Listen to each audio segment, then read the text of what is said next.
اللہ اللہ اللہ اللہ نحمده ونصلی علی رسولہ الکریم اما بعد اعوذ باللہ من الشیطان الرجیم بسم اللہ الرحمن الرحیم وما ابرئ نفسی ان النفس لامارۃ بالسوء الا ما رحم ربی ان ربی غفور رحیم صدق اللہ العظیم۔ آج کی نشست میں ہم پارہ نمبر 13 کا خلاصہ پیش کریں گے۔ پارہ نمبر 13 جو سورہ یوسف کے بقیہ حصے سورہ ابراہیم اور سورہ رعد پہ مشتمل ہے۔ اس پارہ کی ابتدا حضرت یوسف علیہ السلام کی تواضع سے ہو رہی ہے کہ یوسف علیہ السلام فرما رہے ہیں کہ ان النفس لامارۃ بالسوء، کیونکہ اس سے پہلے یوسف علیہ السلام نے اپنی برات کا اظہار زلیخا سے، اور اس طرح جن عورتوں نے زلیخا کے ساتھ برائی میں شامل ہو کے دعوت میں بیٹھی تھیں تو ان سے بھی برات کا اعلان کروایا۔ پھر دیگر جو شواہد تھے اور اس طرح کتفیر العزیز جو تھا اس نے بھی ان کی برات کا اعلان کیا۔ تو پھر بادشاہ نے یوسف علیہ السلام کو اپنے پاس بلایا اور اپنے پاس ٹھہرانے کے لیے کہا۔ تو یوسف علیہ السلام نے اس وقت کہا کہ ان النفس لامارۃ بالسوء، کہ نفس جو ہے وہ انسان کو برائی کی طرف لے کے جاتا ہے، کیونکہ نفس کی 3 قسمیں ہیں، نفس لوامہ، امارہ اور مطمئنہ ہے۔ تو آگے فرمایا کہ قال جعلنی علی خزائن الارض، جب وہ بادشاہ نے اپنے پاس بلایا اس نے بڑا عزت و اکرام کیا۔ اسی طرح حضرت یوسف علیہ السلام نے بھی اس کی بڑی تعظیم اور عزت کی۔ تو فرمایا کہ اجعلنی علی خزائن الارض، کہ مجھے وزیر خزانہ بنا دو۔ اب یہاں پہ یہ بھی سمجھ لیں کہ یہ جو بات کہتے ہیں کہ جی علماء کو حکومتی اراکین سے نہیں ملنا چاہیے، یہ ایسی بات نہیں ہے، بلکہ یہاں پہ انہوں نے بتایا کہ اگر ضرورت محسوس ہو، اگر علماء نہیں ملیں گے تو پھر کون ملے گا، اوپر والے طبقے کی سوچ کون رکھے گا۔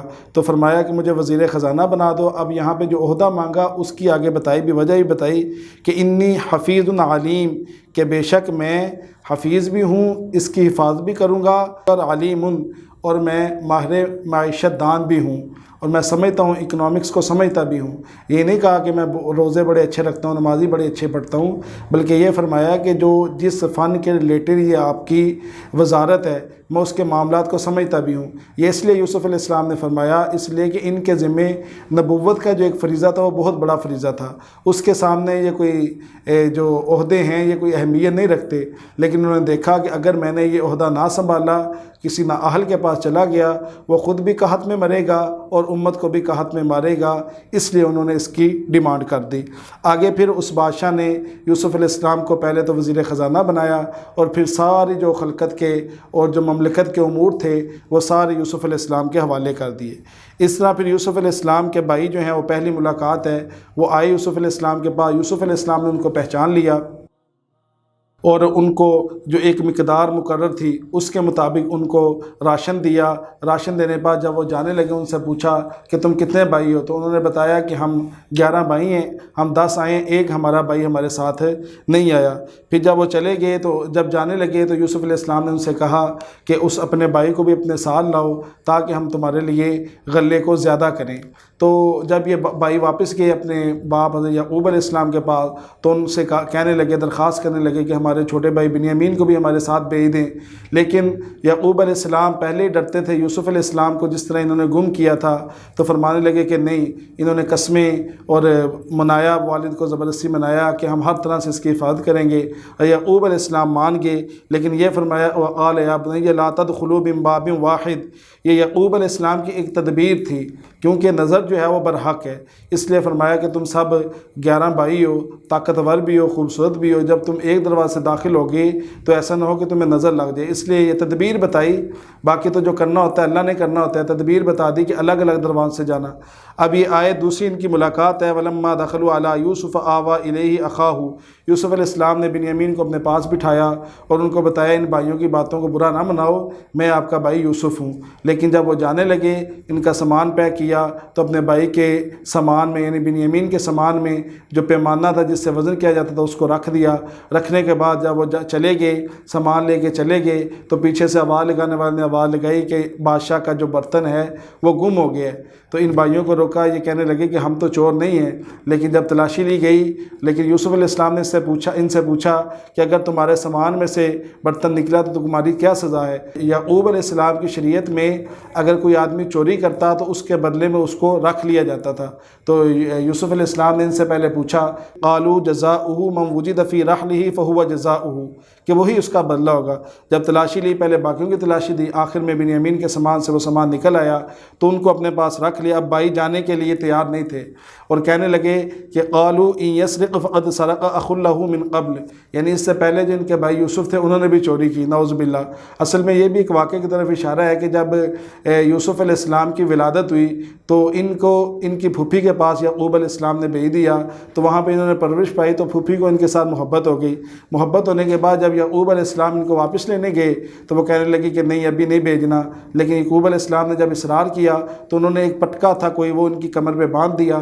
جب وہ لانے لگے تو وہ کہنے لگی کہ میرا تو پٹکا گم ہے۔ جب تلاشی لی گئی تو وہ یوسف علیہ السلام کی کمر سے ملا، حالانکہ بھائیوں کو معلوم تھا کہ وہ جھوٹی بات تھی یا پھوپھی نے خود کیا تھا، جانتے تھے، لیکن اس کے باوجود اناد میں اور ضد میں یہ بات وہ وہاں کہہ بیٹھے۔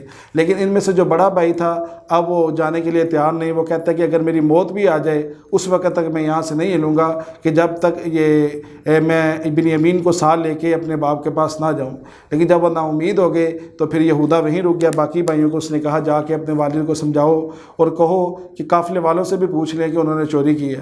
جب وہ بھائی واپس آئے تو انہوں نے آ کے یعقوب علیہ السلام کو سارا قصہ بتایا۔ یعقوب علیہ السلام نے فرمایا فصبر جمیل، کہ میرے لیے صبر جمیل ہی بہتر ہے کہ اللہ ان قریب اللہ کرے گا کہ میرے پاس سب کو لے گا، کیونکہ یعقوب علیہ السلام کو جب یہ بنیامین بھی نہ آ سکے تو یوسف علیہ السلام کا غم پھر تازہ ہو گیا، پھر رو رو کے نبینا ہو گئے۔ اس طرح پھر تیسری مرتبہ جب فلما دخلوا علیہ قالوا یا ایھا العزیز مسنا واہلنا الضر، جب تیسری مرتبہ آئے ہیں بھائی، انہوں نے آ کے اپنی پریشانی کو ذکر کیا کہ ہم بڑے پریشان ہیں، ہمارے پاس کوئی مال بھی نہیں ہے، ہمیں غلہ دیا جائے۔ تو یعقوب علیہ السلام نے پھر فرمایا قال هل علمتم ما فعلتم بیوسف واخیہ اذ انتم جاہلون، کہ جب تم بے خبر تھے تم نے پتہ تم نے کیا کیا تھا یوسف کے ساتھ اور اس کے بھائی کے ساتھ۔ وہ کہنے لگے کہ قالوا انک لانت یوسف، کہ آپ یوسف ہے؟ فرمایا جی ہاں میں یوسف ہوں۔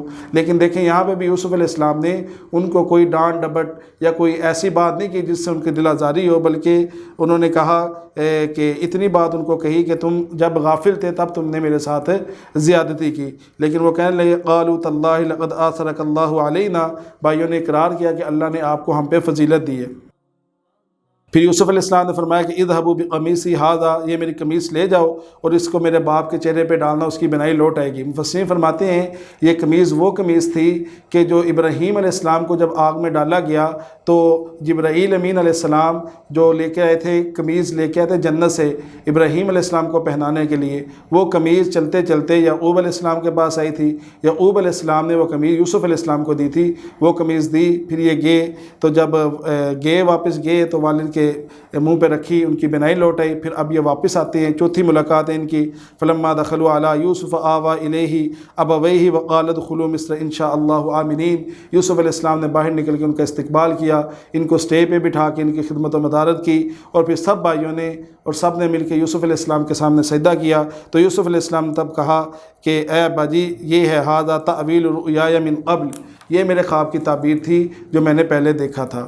تو یہاں پہ اصل میں اس سارے قصے کو ذکر کرنے کا مقصد یہ آ رہا ہے کہ ذالک من انباء الغیب نوحیہ الیک، یہ اس بات رسالت ہے کہ اللہ کے نبی امی ہونے کے باوجود اللہ نے ان کو بذریعہ وحی یہ سارا قصہ بتایا ہے، تو اس لیے اہل جو یہود تھے ان کو یہ متنبہ کیا جا رہا ہے کہ اب تو تم ایمان لے آؤ۔ اس طرح فرمایا کہ لقد کان فی قصصہم عبرۃ لأولی الالباب، یہ قرآن جو ہے یہ مصدق کتاب ہے، تو لہٰذا یہ اس میں عبرتیں ہیں، جو نصیحتیں ہیں ان پہ عمل درآمد کرتے ہوئے بہتر ہے تمہارے لیے کہ تم اس قرآن پر ایمان اور یقین لے آؤ۔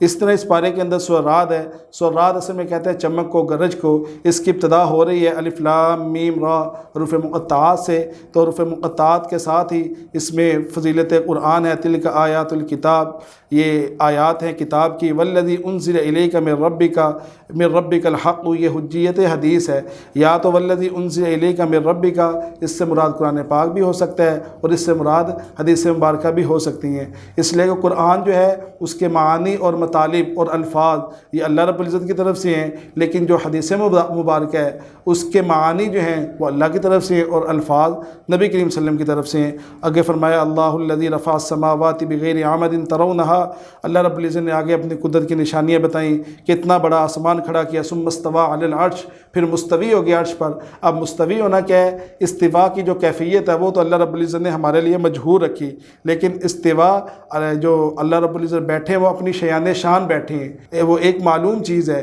لیکن اس پہ ایمان لانا واجب ہے۔ اللہ رب العزت نے اپنی نشانیاں گنائیں کہ یہ ساری چیزیں اس لیے ہیں یفصل الآیات لعلکم بلقاء ربکم توقنون، تاکہ تم اپنے رب کی ملاقات کا یقین کر لو۔ اس طرح فرمایا لہو معقبات من بین یدیہ ومن خلفہ، اللہ رب العزت نے تمہارے لیے ان فرشتوں کو مقرر کیا کہ تم پہ کوئی نقصان پہنچتا ہے ان تمہاری حفاظت کریں اس سے، لیکن ساتھ یہ فرما دی ان اللہ لا یغیر ما بقوم حتی یغیروا ما بانفسہم، فرشتوں کو مقرر تو کیا ہے، لیکن اگر کوئی قوم خود ہی نہ چاہے، وہ خود ہی گھاٹی میں گرنا چاہے، وہ خود ہی شرک میں پڑنا چاہے، تو پھر اللہ رب العزت ان سے بیزار ہوتے ہیں اور ان کا جو انجام ہوتا ہے وہ عذاب کی صورت میں ہوتا ہے۔ اس طرح فرمایا کہ انزل من السماء ماء فصالت اودیۃ بقدرها، یہ حق و باطل کی اللہ رب العزت نے مثال بیان کر دی کہ دیکھیں جب سیلاب آتا ہے تو اس کے اوپر جاگ بھی ہوتی ہے، گند بھی ہوتا ہے، جو اصل مال ہوتا ہے وہ نیچے بیٹھ جاتا ہے، جو لوگوں کے فائدے کی چیزیں ہوتی ہیں۔ اس طرح جو باطل ہے جب وہ آتا ہے اچانک چھا جاتا ہے، لیکن جو اصل ہوتا ہے حق وہ نیچے بیٹھا ہوتا ہے۔ تو یہ اللہ رب العزت نے مثال دی۔ اسی طرح اللہ رب العزت نے آگے الذین یوفون بعہد اللہ، یہ مومنین کے اور متقین کے 8 اوصاف ذکر کر دیے کہ مومن لوگ وہ لوگ ہیں یوفون بعہد اللہ، جو اللہ سے انہوں نے عہد کیا ان کو پورا کرتے ہیں، ان کی قسموں کو نہیں توڑتے۔ والذین یصلون ما امر اللہ، اللہ نے جو ان کو حکم دیے ہیں ان کو پورا کرتے ہیں۔ ویخشون ربہم، نمبر 3 اپنے رب سے ڈرتے ہیں۔ ویخافون سوء الحساب، اور برے حساب سے ڈرتے ہیں۔ اور نمبر 5 والذین صبروا ابتغاء وجہ ربہم، اپنے رب کی خوشنودی کو اور رضا کو حاصل کرنے کی کوشش کرتے ہیں۔ واقاموا الصلاۃ، نماز کو قائم کرتے ہیں۔ اور نمبر 7 وانفقوا مما رزقناہم، جو اللہ نے ان کو رزق دیا اس کو اعلانیہ اور پوشیدہ خرچ کرتے ہیں۔ ویدرؤون بالحسنۃ، اور حسن سلوک کے ساتھ برائی کو، بد سلوکی کو ٹال دیتے ہیں۔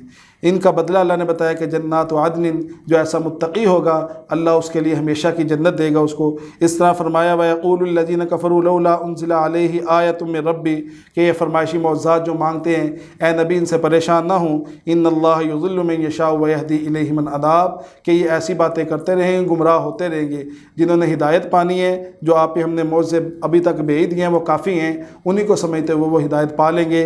اسی طرح اس سورہ میں فرمایا کہ وَلَقَدْ أَرْسَلْنَا رُسُلًا مِّن قَبْلِكَ، کہ یہ اعتراض کرتے تھے کہ ایک ایسے نبی ہیں جو شادیاں بھی کرتے ہیں، تو اللہ رب نے بتا دیا، ان کے شبہوں کو جواب دے دیا کہ ان سے پہلے جو انبیاء ہیں وَجَعَلْنَا لَهُمْ أَزْوَاجًا وَذُرِّيَّةً، ہم نے ان کے لیے بیویاں بھی رکھیں، ہم نے ان کے لیے اولاد بھی دی۔ تو وَمَا كَانَ لِرَسُولٍ أَن يَأْتِيَ بِآيَةٍ إِلَّا بِإِذْنِ اللَّهِ، اس طرح ان کا یہ جو مطالبہ کہ ہمارے لیے یہ معجزہ لے آئیں، یہ لے آئیں، تو یہ کسی رسول کے بس کی بات نہیں ہوتی۔ اس طرح اس سورہ کے آخر میں اللہ رب نے تسلی دی ہے نبی کریم صلی اللہ علیہ وسلم کو۔ وَيَقُولُ الَّذِينَ كَفَرُوا لَسْتَ مُرْسَلًا، وہ کہتے ہیں کہ جی ہماری طرف تو کوئی رسول بھیجا ہی نہیں گیا۔ تو اللہ رب العزت نے فرما دیا قُلْ كَفَىٰ بِاللَّهِ شَهِيدًا بَيْنِي وَبَيْنَكُمْ، کہ میں گواہ کافی ہوں تمہارے لیے کہ یہ جو باتیں کرتے ہیں اس سب باتوں کا علم میرے پاس موجود ہے۔ آگے اس پارے کے اندر سورہ ابراہیم ہے۔ سورہ ابراہیم بھی مکی ہے، اس کی ابتدا بحروف مقطعات سے ہو رہی ہے کیونکہ اس میں ابراہیم علیہ السلام کا قصہ ہے، اس لیے اس کو ابراہیم کہا جاتا ہے۔ اس میں اللہ رب العزت نے پہلے صداقت قرآن کو ذکر کیا، کتاب انزلناہ الیک لتخرج الناس من الظلمات الی النور، کہ آپ لوگوں کو کفر و شرک کے اندھیرے سے نکال کے ہدایت کی روشنی کی طرف لے آئیں۔ اس طرح فرمایا کہ وما ارسلنا من رسول الا بلسان قومہ، یہ کفار جو تھے وہ اعتراض کرتے تھے یہ قرآن پاک کو عربی میں کیوں نازل کیا گیا، تو اللہ رب العزت نے بتا دیا کہ جو نبی جس قوم کی طرف آتا ہے، کیونکہ جس قوم میں آتا ہے، کیونکہ نبی کریم صلی اللہ علیہ وسلم تشریف لائے تھے قریش میں تو ان کی زبان عربی تھی، اس لیے قرآن پاک کو عربی میں ذکر کیا گیا۔ اس طرح اللہ رب العزت نے آگے ایک مثال ذکر کی کہ مثل الذین کفروا بربہم اعمالہم، کہ ایمان کے بغیر جو کفار ہیں ان کے جو عمل ہیں وہ مثل راکھ کے ڈھیر کی ہیں کہ اس میں کوئی وزن نہیں ہوتا، اگر ہوا چلے تو وہ سارے اڑ جائیں گے، ختم ہو جائیں گے۔ ایسے یہ کفار کے جو اعمال اچھے لگتے ہیں لیکن اگر ایمان ان میں نہیں ہے تو ان کا کوئی وزن اور کوئی مول اللہ کے ہاں نہیں ہے۔ اس طرح اللہ رب نے فرمایا وقال الشیطان لما قضی الامر، کہ شیطان جو دنیا میں لوگوں کو طرح طرح کی امیدیں لگاتا رہے کہ میں یہ ہوں، تمہارے ساتھ چلوں گا، یہ کروں گا، وہ کروں گا، لیکن روز محشر جب اللہ کے سامنے یہ حاضر ہوگا وہ کہے گا ان اللہ وعدکم وعد الحق ووعدتکم فاخلفتکم، کہ میں نے بھی تم سے وعدہ کیا لیکن اب میں تمہارے وعدے سے مکرتا ہوں، میں نہیں جانتا تم کون ہو۔ تو لہذا ہمیں یہ بھی خیال کرنا چاہیے کہ ہم جس شیطان کے پیچھے چل رہے ہیں وہ روز محشر ہم سے انکاری ہو جائے گا۔ اس طرح فرمایا الم تر کیف ضرب اللہ مثلا کلمۃ طیبہ، اللہ نے ایک مثال دی کلمہ طیبہ کی اور کلمہ خبیثہ کی۔ کلمہ طیبہ کہتے ہیں ایمان کو اور اسی طرح توحید کو، اور جب کہ کلمہ خبیثہ جو ہے کلمۃ خبیثۃ وہ کہیں گے کفر اور شرک کو۔ کفر اور شرک وہ نیست و نابود ہونے والا ہے، ایمان اور توحید انسان کو بلند کرنے والا ہے۔ تو دعوت دی جا رہی ہے کہ ایمان اور توحید کی طرف چلو، اسی پہ اللہ رب العزت نے انعامات ذکر کیے۔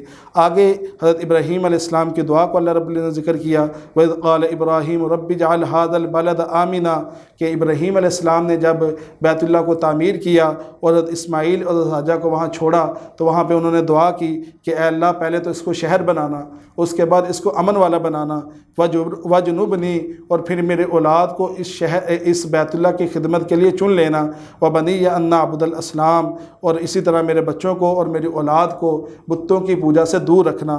اور اسی طرح فرمایا وارزقہم من الثمرات، ان کو پھلوں میں سے رزق دینا۔ تو یہاں پہ ابراہیم علیہ السلام نے جو دعائیں مانگی اللہ رب العزت نے وہ قبول کی کہ بیت اللہ کو پرامن شہر بنا دیا۔ اس طرح بتوں سے اور مشرکوں کو پورے جزیرہ عرب سے نکال دیا، اور پھلوں کی یہ ہے کہ بے موسمہ پھل وہاں چلے جائیں تو ہر طرح کا پھل آپ کو ملے گا۔ تو یہاں پہ ہمارے لیے نصیحت یہ ہے کہ دیکھیں والدین کو چاہیے کہ اپنی اولاد کے لیے رزق کی، امن کی اور برکت کی دعا کرنی چاہیے۔ دعا ہے کہ اللہ رب العزت ہمیں بھی اپنے بچوں کے لیے دعائیں کرنے کی توفیق عطا فرمائے۔ وآخر دعوانا ان الحمد للہ رب العالمین۔